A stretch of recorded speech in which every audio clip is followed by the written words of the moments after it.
Hi everyone, मैं उत्कर्ष गुप्ता, एक 9 pointer mechanical engineering department IIT Bombay में। हम इस वीडियो में बात करेंगे कैसे हम टीवी डायग्राम ड्रॉ करते हैं फ्रॉम द पीवीडी डायग्राम, जो हमने स्पेसिफिकली प्योर सब्सटेंसेस के लिए निकाला था, वो भी स्पेशली जब वो सिंगल कंप्रेसिबल सिस्टम्स में आते हैं। अब हम वहाँ पे इसने पहले एक वीडियो बना चुका हूँ जिसमें हमने डिस्कस किया था कि हम पी वी डायग्राम कैसे होते हैं। इस वाली वीडियो में उससे एक स्टेप आगे बढ़ के टीवी डायग्राम निकाल रहे हैं। सो अगर हमें थोड़ी और क्लैरिटी चाहिए तो do check out that video, उसके बाद फॉलो करना is much easier for you. But still you can start, क्योंकि मैं ट्राई करूंगा कि हम इसमें ज़्यादातर बेसिक से डिस्कस कर सकें। हम शुरुआत करने से पहले एक बार देख लेते हैं कि इसका रेलेवेंसी क्या है, हम इसे पढ़ के क्यों रहे हैं। इसके जो हम कॉन्सेप्ट्स और डेफिनेशंस डिस्कस करेंगे इस वीडियो के अंदर, वो सब के सब हमारे जो भी आगे के कॉम्प्लेक्स एनालिसिस होंगे, जो भी हम थर्मोडायनेमिक्स में आगे करेंगे, उसमें काफ़ी काम आएगा। इसीलिए इन बेसिक्स क्लियर होना काफ़ी इंपॉर्टेंट है, सो दैट हमें वो बाद में इश्यूज ना आए और हमारे पास ये कॉन्सेप्चुअल क्लैरिटी रहे, सो दैट हमें बार बार उसी चीज़ को रिव्यू ना करना पड़े। सो हम एक बार एक गो थ्रू कर लेते हैं कि पीवीटी सरफेस प्लॉट्स होते क्या हैं, पीवीटी सरफेस का मतलब भी क्या होता है। सो बेसिकली ये प्लॉट होता है हमारा प्रेशर का, जहाँ पे हमारे इंडिपेंडेंट वेरिएबल्स होते हैं टेम्परेचर और स्पेसिफिक वैल्यू। टेम्परेचर को मैं टी से डिनोट कर रहा हूँ, प्रेशर को पी से और स्पेसिफिक वॉल्यूम को बी से।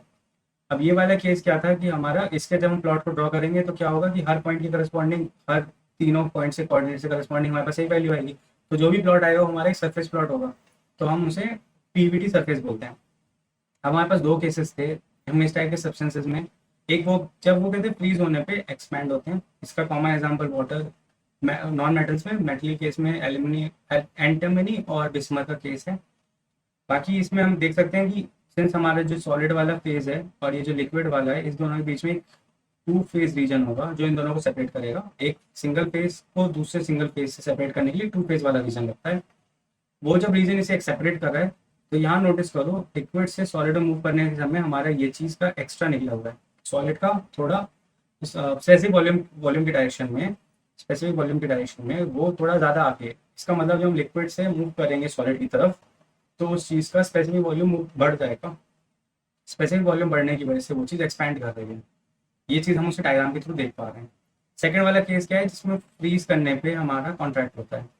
इस वाले केस में ये चीज़ नोटिस करो कि हम जब लिक्विड से सॉलिड की तरफ मूव कर रहे हैं, तो यहाँ पे ये जो वेज है, ये जो एंड इसकी चीज़ का एज है, वो थोड़ा आगे की, थोड़ा पीछे की तरफ है। If we go from liquid to solid, वो स्पेसिफिक वॉल्यूम के घटने की डायरेक्शन की तरफ है। इसका ये मतलब हुआ कि हम जब लिक्विड से सॉलिड की तरफ जाते हैं, तो वो क्वांटिटी जो हमारा स्पेसिफिक वॉल्यूम है वो घट जाता है। उसके घटने का डायरेक्ट इम्प्लीकेशन है कि वो चीज़ अपनी अ, अपनी कॉन्ट्रैक्ट हो रही है, और ये चीज़ हम डायरेक्टली डायग्राम के थ्रू देख पा रहे हैं। इसके अलावा हमारे डायग्राम में बाकी सारे स्टेट्स और जो भी पैरामीटर्स है वो सेम ही है। ओवरऑल हमारा ये दोनों डायग्राम काफ़ी सिमिलर है। हमारे पास 3 सिंगल फेज स्टेट्स हैं जो रीजन्स के अंदर में डिवाइड कर रखे हैं, यानी कि सॉलिड, लिक्विड और वेपर, तीनों डिस्टिंक्ट है। यहाँ पे भी सेम चीज़ है, वो 3 फेजेस अलग अलग ऐसे हैं। अब इसके बाद क्या है कि इन दो रीजन्स को सेपरेट करने के लिए एक टू फेज रीजन है। यहाँ सॉलिड से वेपर की तरफ जाते समय मेरे पास सॉलिड वेपर वाला था, सॉलिड से लिक्विड की तरफ जाते हुए ये वाला है। सिंस ये दिख नहीं रहा कि इसकी वजह से कवर अप हो रहा है, बट ये उसके बेसिकली उन दोनों के बीच में ही है। अब हम यहाँ जब लिक्विड से वेपर की तरफ मूव कर रहे हैं, तो ये बीच में ये रीजन आ रहा है जिसे हम वेपर डोम भी कहते हैं, बट ये लिक्विड से वेपर जाने का एक टू फेज रीजन है। सिमिलरली सेम चीज़ है यहाँ पे, ये यहाँ पे हमें देख भी रहा सॉलिड लिक्विड लिखा हुआ है, वो इन दोनों के बीच का है। ये सॉलिड वेपर वाला इन दोनों के बीच का है, और ये जो है वो अगेन लिक्विड से वेपर जाने वाला टू फेज रीजन है। और यहाँ पे एक एडिशनल ट्रिपल लाइन है। सिमिलरली यहाँ पे वो ट्रिपल लाइन है। ट्रिपल लाइन बेसिकली क्या है, इस पॉइंट्स लाइन पे जो भी पॉइंट्स हैं, उन पॉइंट्स पे हमारे पास जो भी तीनों फेजेस हैं वो साथ में एग्जिस्ट कर रहे हैं, तो वो एक संग वहाँ पे एक स्टेट्स अपने एक फेज से दूसरे फेज में ट्रांसफर हो सकता है बहुत ईजी। और सिमिलरली यहाँ पे एक एडिशनल पॉइंट है, critical point. Critical point basically क्या होता है, इस पॉइंट पे आते हुए ये जो हमारा वेपर डोम है खत्म हो चुका है। इसके बाद जो भी जगह हमारी बचती है, ये जो भी रीजन होगा यहाँ पे, यहाँ पे भी सिमिलरली वहाँ पे हमारा लिक्विड और वेपर के बीच में कोई डिस्टिंक्शन नहीं होता। दोनों के दोनों इस तरह से इंटरमिक्स्ड होते हैं कि वो एक सिंगल फेज बन के हमें दिखता है। ये चीज़ लिक्विड वेपर वाले डोम के अंदर से काफ़ी डिफरेंट है, क्योंकि लिक्विड वेपर डोम के अंदर हमारा वो दोनों को हम डिफ्रेंशिएट कर सकते हैं, सिमिलर टू अ केस की हम बॉइलिंग में, बॉइलिंग में हम लिक्विड वाटर और हमारे जो बबल्स होते हैं उन दोनों के बीच में डिफरेंस कर सकते हैं, बट क्रिटिकल पॉइंट पे हम वो डिफरेंसेस नहीं कर सकते।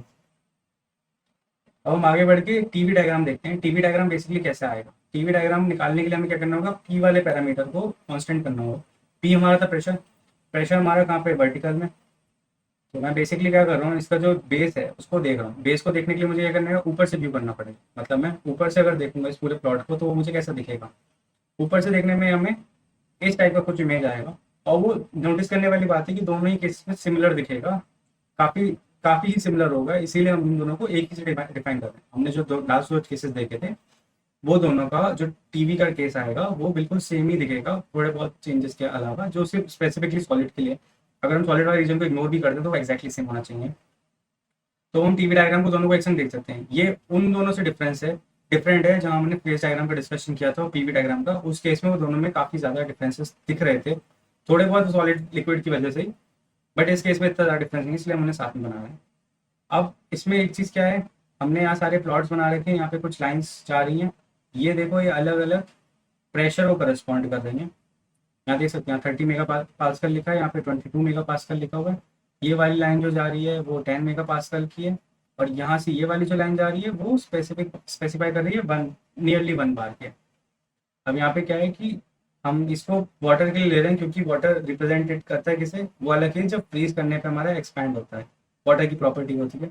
तो हम सिंस दोनों को हम रिप्रेजेंट कर रहे हैं तो हम यहाँ पे वाटर का केस ले रहे हैं, और वाटर का जो क्रिटिकल प्रेशर होता है वो हमने यहाँ पे मेंशन कर रखा है 22 mega pascal. It's a good number two remember.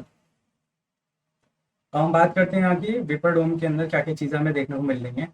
पहले ये कि हमारा जो टी है, वेपर डोम के अंदर कोई लाइन अगर पास करती है फॉर अ प्रेशर, वो जब पास करेगी तो उसका वेपर डोम के अंदर जो टेम्परेचर होगा वो कांस्टेंट होगा और हमारा स्पेसिफिक वॉल्यूम चेंज हो रहा होगा। ये कैसे, हम यहाँ पे एक जगह देखते हैं, ये वाला लाइन देखो, 1 से लेके एफ जाना, फिर 1 एफ से लेके जी और फिर जी से एस। ये लाइन क्या हुआ, ये वेपर डोम के अंदर से पास होके जा रही है for a particular pressure of 1 बार। तो क्या हो रहा है, इस पॉइंट पे यहाँ पे जो एफ से जी तक उसका टेम्परेचर है वो कांस्टेंट है।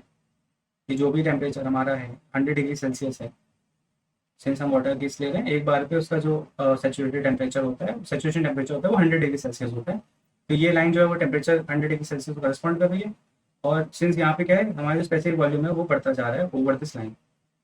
कहने का मतलब हमने प्रेशर को फिक्स कर रखा था, हमने टेम्परेचर को फिक्स कर रखा था, उन दोनों फिक्स करने के बाद भी हमारा स्पेसिफिक वॉल्यूम वेरी करने पे हमें एक नया स्टेट मिल गया। हमने 2 पैरामीटर फिक्स कर रहे थे, उसके बाद भी हम यूनिकली डिफाइन नहीं कर पा रहे अपने सिस्टम की स्टेट को।